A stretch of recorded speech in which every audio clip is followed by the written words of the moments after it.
Hi, it's KJ. I'm coming today to you with a message. I just spoke with my mentor and she's like, "Oh my God, Kelly, you got to put that, you got to make a video. You got to put that together." So I'm hoping and praying that I'm able to communicate exactly what I told her. And, well, fingers crossed. Here we go.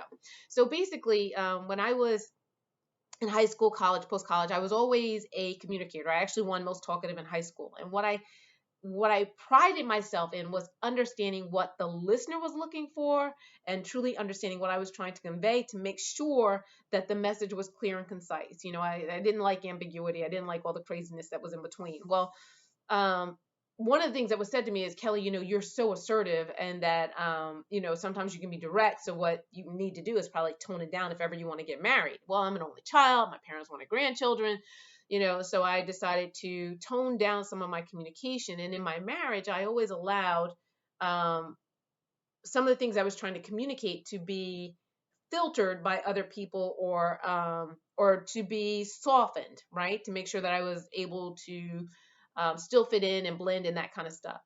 And so in doing that, I lost a lot of my voice. I lost a lot of the potency of what I was trying to convey. And in writing, in speaking, and everything. And so later on, I started to work with students, some of the kids at the church, and I realized that I was a deaconess, and there were certain kids that were not allowed in the church. They were actually locked out of the church. And the biggest impasse was their ability to communicate with leadership on what they were feeling as the leadership was communicating what they were feeling. So basically, as the leadership was saying, "Hey, look, we're disappointed in your actions," the way that they were responding as to why they were doing certain things, there was just a whole lot of misconnect or disconnect, and it just wasn't working. So I wound up being the conduit for several of those young ladies. It was actually four, so that's more than several. That's actually four. But anyway, so I wound up being the conduit for those four ladies to say, "Hey, look, to the leaders, hey, look, you don't talk to them because you're not getting the point across and it's creating more chaos." And I told the young ladies, I said, "Hey, look, you don't talk because you don't know how to communicate effectively to make sure you reach the end result that you're looking for." Fast forward, as a teacher, I in the classroom, I noticed that there were several students who were very, very smart, but there was this impasse or this anxiety with the teacher and the student because basically the students were not engaged. They were like, "I'm not going to listen. I'm not going to anything," because they felt as though every time they tried to speak up, that that they were misunderstood.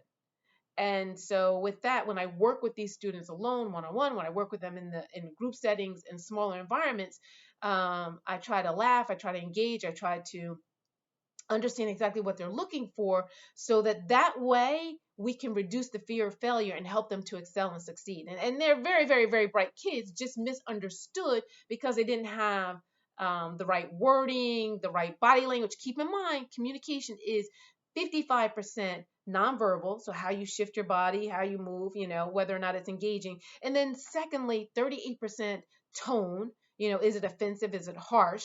And then only 7% is words. And so I always try to make sure that I convey that or support my students in that process.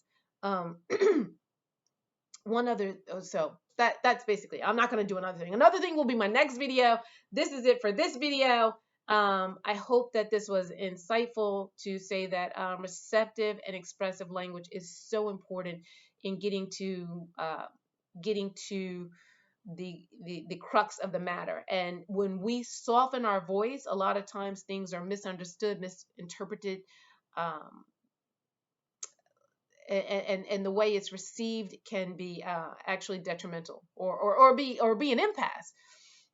Um, so that is what I try to do as a life coach, is I try to help individuals who, like myself, um, have somehow softened their voice, and what they have to say is so doggone powerful, but they are concerned about the environment and making sure that people are receptive and ready to hear it. Or maybe there's a fear of failure, or maybe there's some other type of anxiety. Not anxiety. I hate to say that word. It's, just some type of impasse to make sure that they are then able to communicate it, that they're able to understand it themselves. Embrace it, get excited about what they're about to present, And so that hesitancy in going full throttle will be removed, because what they have to say is so powerful and so impactful to their life and others. So once again, Kelly Jones, I hope I said this right, Jennifer Moore. I'm quite sure, let me know. Thanks so much. Take care.